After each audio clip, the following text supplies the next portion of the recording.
നമസ്കാരം. ഇന്നത്തെ വീഡിയോയിൽ നമ്മൾ കാണാൻ പോകുന്നത് iOS റിലേറ്റഡ് ആയിട്ടുള്ള ഫേസ്ബുക്കിലെ ചേഞ്ചസിനെ പറ്റിയിട്ടാണ്. അതായത് നിങ്ങളിപ്പോൾ ഫേസ്ബുക്കിൽ അഡ്വർടൈസ് ചെയ്യുന്ന ആൾക്കാരാണെന്നുണ്ടെങ്കിൽ നമ്മൾ കണ്ടിട്ടുണ്ടാവും, ഇപ്പം കുറേ അപ്ഡേറ്റ്സും കാര്യങ്ങളൊക്കെ വന്നിട്ടുണ്ടായിരുന്നു, കുറേ നോട്ടീസും കാര്യങ്ങളൊക്കെ നിങ്ങൾ ആഡ്സ് മാനേജറിൻ്റെ അകത്ത് തന്നെ ചിലപ്പോൾ ചില നോട്ടീസൊക്കെ കണ്ടിട്ടുണ്ടാവും. അതായത് ബേസിക്കലി iOS 14, അതായത് ആപ്പിളിൻ്റെ iOS 14 മുതലുള്ള ഡിവൈസസ് യൂസ് ചെയ്യുന്ന ആൾക്കാർക്ക്, അതായത് iOS അപ്ഡേറ്റ് വന്നിട്ടുള്ള ഡിവൈസസ് യൂസ് ചെയ്യുന്ന ആൾക്കാർക്ക് അഡ്വർടൈസിങ് റിലേറ്റഡ് ആയിട്ടുള്ള പ്ലാറ്റ്ഫോമിൽ നിന്നൊക്കെയുള്ള ട്രാക്കിങ്ങിൽ നിന്ന് ഓപ്റ്റ് ഔട്ട് ചെയ്യാൻ പറ്റും. അതായത് ഇപ്പോൾ ഫേസ്ബുക്ക് പോലെയുള്ള അഡ്വർടൈസിങ് പ്ലാറ്റ്ഫോംസ് ഒക്കെ തന്നെ യൂസേഴ്സിനെ ട്രാക്ക് ചെയ്യുന്നുണ്ട്. അതായത് അവർ എന്തൊക്കെ കാര്യങ്ങൾ, അതായത് ഇപ്പം അവർ എന്ത് പ്രോഡക്റ്റ് ഒക്കെയാണ് നോക്കുന്നത് ഓൺലൈനായിട്ട്, അല്ല അവരുടെ ആക്ഷൻസ്, അവരെന്തൊക്കെ പർച്ചേസ് ചെയ്യുന്നു, അങ്ങനെയുള്ള കാര്യങ്ങളൊക്കെ ട്രാക്ക് ചെയ്യുന്നുണ്ട് യൂസേഴ്സിന്റെ.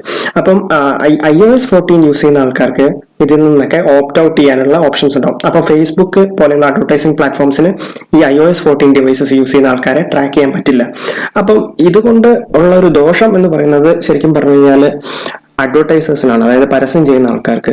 അപ്പോൾ അഡ്വർടൈസേഴ്സിന് ഫേസ്ബുക്കിലൂടെ കറക്റ്റ് ആയിട്ട് അവരുടെ ടാർഗറ്റ് ഓഡിയൻസിനെ റീച്ച് ചെയ്യാൻ പറ്റാതെ വരും, അല്ലെങ്കിൽ ഫേസ്ബുക്കിന്റെ ടാർഗറ്റിംഗ് ഓപ്ഷൻസ് അത്ര എഫക്റ്റീവ് അല്ലാതെ വരും. പക്ഷേ ഇതിനെ ടാക്കിൾ ചെയ്യാൻ വേണ്ടിയിട്ട് ഫേസ്ബുക്ക് തന്നെ അവരുടെ അഡ്വർടൈസിംഗ് പ്ലാറ്റ്ഫോംസിൽ ചില ചേഞ്ചസ് കൊണ്ടുവരുന്നുണ്ട്. അപ്പോൾ ആസ് എൻ അഡ്വർടൈസർ നമ്മൾ കുറച്ച് ചേഞ്ചസ് നമ്മളെ ആഡ് അക്കൗണ്ടിന്റെ ഉള്ളിൽ അല്ലെങ്കിൽ നമ്മളെ ആഡ്സ് മാനേജറിന്റെ ഉള്ളിൽ വരുത്തണം. അപ്പോൾ ഫേസ്ബുക്ക് തന്നെ നമ്മളോട് ആ ചേഞ്ചസ് ചെയ്യാനായിട്ട് അല്ലെങ്കിൽ ആ ചേഞ്ചസ് വരുത്താനായിട്ട് നമ്മളോട് പറഞ്ഞുകൊണ്ടിരിക്കും. അപ്പൊ നിങ്ങൾ ഓൾറെഡി അഡ്വർടൈസ് ചെയ്യുന്ന ആൾക്കാരാണെങ്കിൽ നമുക്ക് അതിനെ പറ്റിയിട്ടുള്ള മെസ്സേജസും നോട്ടീസും ഒക്കെ ഈ ആഡ്സ് മാനേജറിന്റെ ഉള്ളിൽ തന്നെ വന്നിട്ടുണ്ടാവും. അപ്പൊ നമ്മൾ മെയിൻ ആയിട്ട് രണ്ട് കാര്യങ്ങളാണ് ചെയ്യേണ്ടത്. ഒന്നെന്ന് പറയുന്നത് ഡൊമൈൻ വെരിഫിക്കേഷൻ, രണ്ടാമത്തെന്ന് പറയുന്നത് നമ്മളെ കൺവേർഷൻ ഇവന്റ്സ് പ്രയോറിറ്റൈസ് ചെയ്യണം. അപ്പൊ അത് രണ്ടുമാണ് നമ്മൾ ഇന്ന് വീഡിയോയിൽ കാണാൻ പോകുന്നത്. എന്തൊക്കെയാണ് നമ്മൾ iOS 14 റിലേറ്റഡ് ചേഞ്ചസിനെ ടാക്കിൾ ചെയ്യാനായിട്ട് നമ്മുടെ ഫേസ്ബുക്ക് ആഡ് അക്കൗണ്ടിൽ ചെയ്യേണ്ടത് എന്നാണ് ഞാനിന്ന് കാണിക്കാൻ പോകുന്നത്. ഓക്കെ, അപ്പൊ നമ്മൾ ഇപ്പൊ കാണുന്ന ഒരു ആഡ്സ് മാനേജർ ആണ്. അപ്പോൾ ഞാനിതൊരു എക്സാമ്പിൾ ആഡ് അക്കൗണ്ട് ക്രിയേറ്റ് ചെയ്താണ്, ജസ്റ്റ് ഡെമോ പർപ്പസിന് വേണ്ടിയിട്ട്. അപ്പൊ നമ്മൾ ആദ്യം ചെയ്യേണ്ടത് എന്താണെന്ന് വെച്ച് കഴിഞ്ഞാൽ നമ്മൾ ഓൾ ടൂൾസിൽ പോയിട്ട് നമ്മൾ ഇവന്റ്സ് മാനേജറിലേക്ക് പോവാം.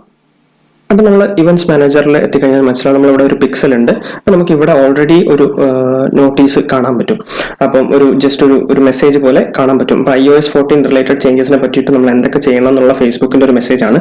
അപ്പോൾ നമ്മൾ ആദ്യമായിട്ട് ഇപ്പം ഇതിനായിട്ട് ചെയ്യേണ്ടതെന്ന് പറഞ്ഞാൽ ഇവിടെ റിവ്യൂ ഇവന്റ്സ് എന്ന് പറയുന്ന ഓപ്ഷൻ കാണാം. അപ്പൊ അതിൽ പോവുക.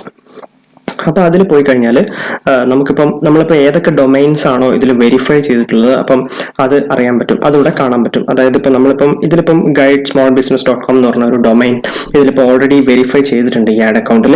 അപ്പം നമ്മൾ ഇൻ കേസ് ഡൊമൈൻ വെരിഫൈ ചെയ്തിട്ടില്ല എന്നുണ്ടെങ്കിൽ നമ്മൾ ആദ്യം ചെയ്തത് ഡൊമൈൻ വെരിഫിക്കേഷൻ ആണ്.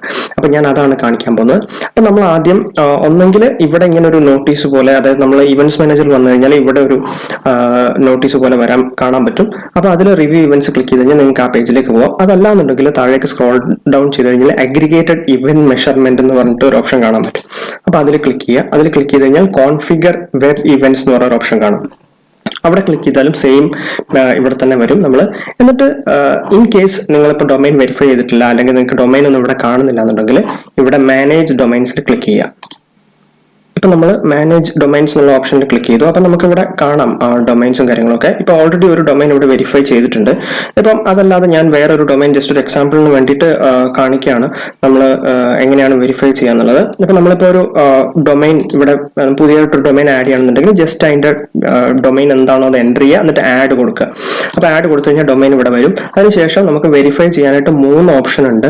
അതായത് ഇതിലുള്ള 3 ഓപ്ഷൻ പറയുന്നത് ഒന്നെന്ന് പറഞ്ഞാൽ ഒരു മെറ്റാ ടാഗ് നമ്മുടെ HTML സോഴ്സ് കോഡിലേക്ക് ആഡ് ചെയ്യുക, അതായത് വെബ്സൈറ്റിന്റെ HTML സോഴ്സ് കോഡിലേക്ക് ആഡ് ചെയ്യുക. പിന്നെ രണ്ടാമതുള്ള ഓപ്ഷൻ എന്ന് പറഞ്ഞാൽ ഒരു HTML ഫയൽ ഉണ്ടാവും, അത് നമുക്ക് റൂട്ട് ഡയറക്ടറിയിലോട്ട് ആഡ് ചെയ്യാം.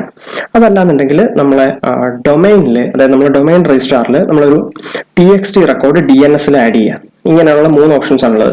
ഇതിലിപ്പോൾ ഞാൻ നോക്കിയിട്ട് ഞാൻ ചെയ്തതും എനിക്ക് കുറച്ച് ഈസി ആയിട്ട് തോന്നുന്നതും ഈ DNS റെക്കോർഡ് ആഡ് ചെയ്യുന്നതാണ്. അതായത് നിങ്ങളുടെ ഡൊമൈൻ രജിസ്റ്റർ ആരാണോ, നെയിം ചീപ്പ് ആണോ അല്ലെങ്കിൽ ഗോഡാഡി ആണെങ്കിൽ അവിടെ ലോഗിൻ ചെയ്യുക. ലോഗിൻ ചെയ്തിട്ട് ഇവർ തരുന്ന ഈ TXT റെക്കോർഡ് അവിടെ ആഡ് ചെയ്ത് കൊടുക്കുക.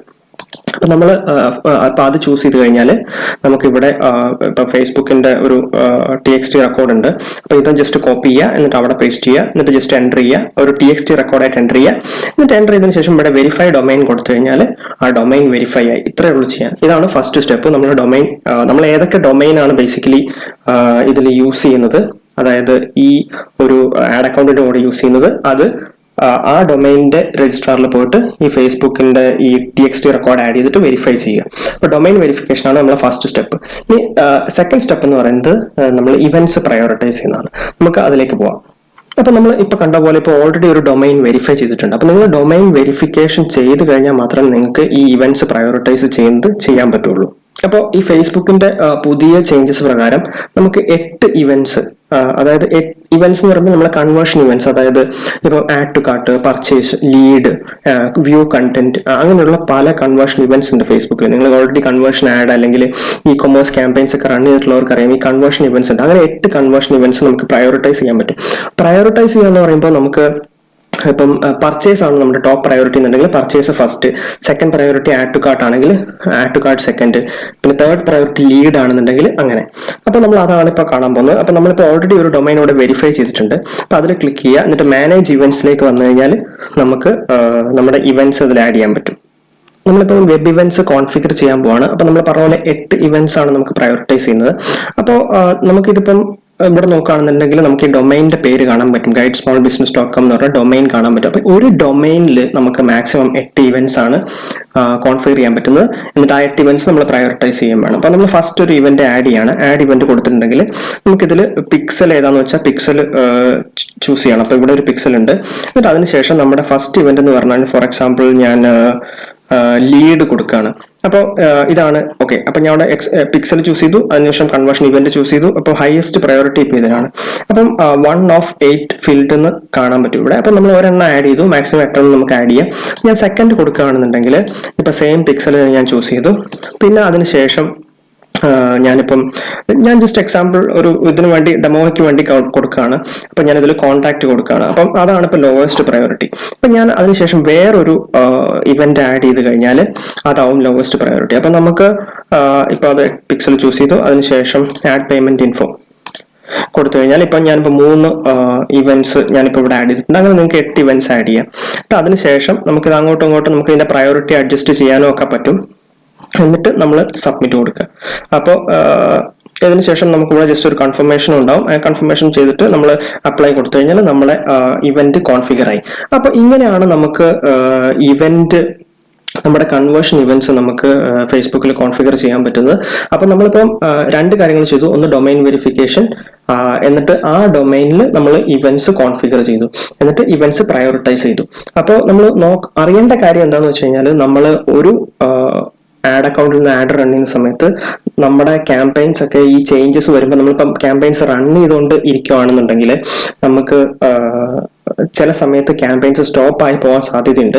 അപ്പൊ നമ്മൾ ഈ ചേഞ്ചസ് ചെയ്ത് കഴിഞ്ഞാൽ മാത്രമേ പിന്നെ നമുക്ക് തിരിച്ച് റൺ ചെയ്യാൻ പുതിയ ക്യാമ്പയിൻസ്, അതായത് എക്സിസ്റ്റിംഗ് ക്യാമ്പയിൻസ് റൺ ചെയ്യാൻ പറ്റുള്ളൂ, അല്ലെങ്കിൽ പുതിയ ക്യാമ്പയിൻസും റൺ ചെയ്യാൻ പറ്റുള്ളൂ ഈ ചേഞ്ചസ് ചെയ്ത് കഴിഞ്ഞാൽ. അതേസമയം നിങ്ങളിപ്പോൾ പുതിയൊരു ആഡ് അക്കൗണ്ട് സ്റ്റാർട്ട് ചെയ്യുകയാണെന്നുണ്ടെങ്കിൽ ഫേസ്ബുക്ക് ഈ ചേഞ്ചസ് ചെയ്തതിന് ശേഷം മാത്രമേ നിങ്ങൾക്കൊരു പുതിയ ആഡ് അക്കൗണ്ടിൽ നിന്ന് ക്യാമ്പയിൻസ് ഒക്കെ റൺ ചെയ്യാൻ പറ്റുള്ളൂ. അത് നിങ്ങൾക്ക് പിക്സലിന്റെ ഒക്കെ ശരിക്കുള്ള യൂസ് ഒക്കെ ചെയ്യണമെന്നുണ്ടെങ്കിൽ നമുക്ക് എന്തായാലും ഡൊമൈൻ വെരിഫിക്കേഷൻ ചെയ്യേണ്ടി വരും. അപ്പോൾ ഈ 2 കാര്യം, ഡൊമൈൻ വെരിഫിക്കേഷൻ, പിന്നെ അതിനുശേഷം ഇവന്റ് കോൺഫിഗർ ചെയ്യുക, എന്നിട്ട് അത് പ്രയോറിറ്റൈസ് ചെയ്യുക. ഇത്ര 2 കാര്യങ്ങളാണ് നമുക്ക് ചെയ്യേണ്ടത്. ഇത് ചെയ്തു കഴിഞ്ഞാൽ നിങ്ങൾക്ക് പഴയ പോലെ തന്നെ ക്യാമ്പയിൻസ് ഒക്കെ റൺ ചെയ്യാം. അതിനുശേഷം ഏതൊക്കെ ഇവന്റ്സ് ആണോ നമ്മൾ പ്രയോറിറ്റൈസ് ചെയ്ത് അതിനനുസരിച്ച് ഫേസ്ബുക്ക്, അതായത് ഇപ്പൊ നിങ്ങൾ പർച്ചേസ് ആണ് നിങ്ങൾ ഹയസ്റ്റ് പ്രയോറിറ്റി എന്നുണ്ടെങ്കിൽ നമുക്ക് ആ ഇവന്റ്സിന് വെച്ചിട്ട് നമുക്ക് ക്യാമ്പയിൻസ് ഒപ്റ്റിമൈസ് ചെയ്യാൻ പറ്റും. അതായത് നമുക്ക് ഒരു കൺവേർഷൻ ക്യാമ്പയിൻ റൺ ചെയ്യുന്ന സമയത്ത് നമുക്ക് പർച്ചേസ് ഇവന്റ് കൊടുത്തിട്ട് പർച്ചേസ് ചെയ്യാൻ സാധ്യതയുള്ള ആൾക്കാരിലേക്ക് നമ്മളെ ക്യാമ്പയിൻസ് അതിനുവേണ്ടി ഒപ്റ്റിമൈസ് ചെയ്യാൻ പറ്റും. അപ്പോൾ ഇതാണ് നമ്മൾ മെയിനായിട്ട് iOS റിലേറ്റഡ് ചേഞ്ചസിന് വേണ്ടിയിട്ട് നമ്മുടെ ആഡ് അക്കൗണ്ടിൽ നമ്മൾ ചെയ്യേണ്ട കാര്യങ്ങൾ. അപ്പോൾ നിങ്ങൾക്കത് മനസ്സിലായി എന്ന് വിചാരിക്കുന്നു. എന്തെങ്കിലും ഡൗട്ട്സ് അല്ലെങ്കിൽ ഫീഡ്ബാക്ക് ഉണ്ടെങ്കിൽ കമന്റ്സ് ഡ്രോപ്പ് ചെയ്യുക. Thank you so much for watching. Subscribe ചെയ്യാൻ മറക്കരുത്. Thank you again. ഞാൻ ഇനിയും കൂടുതൽ ഡിജിറ്റൽ മാർക്കറ്റിംഗ് വീഡിയോസ് ഒക്കെ പോസ്റ്റ് ചെയ്യുന്നതായിരിക്കും. Thank you.